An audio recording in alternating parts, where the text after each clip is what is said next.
Pievērsiet ar uzmanību. Es jums pēc tam parādīšu, kāda mums ir Latvijā, kāda bija kvalitāte. Ja? Un tagad mēs esam atraduši labāko ražotāju. Ja?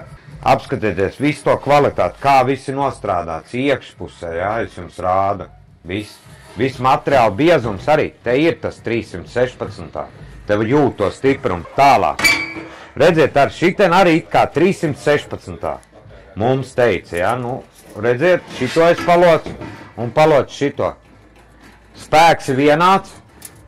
Nu, man te gribās teikt, ka te nu, nav tas 0,6 biezums. Ja? Nu, un apsieties, kāda te ir tā augstā metināšana. Ja? Tāds te Latvijā taisa. Kāda?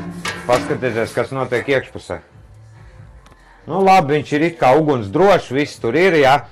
Karstais sarkanais silikons, kas iztur tur 800 grādus, ja? Bet, nu, kvalitāte. Vēl viens tēgabals, ja? Redzēt, kāda pārēja.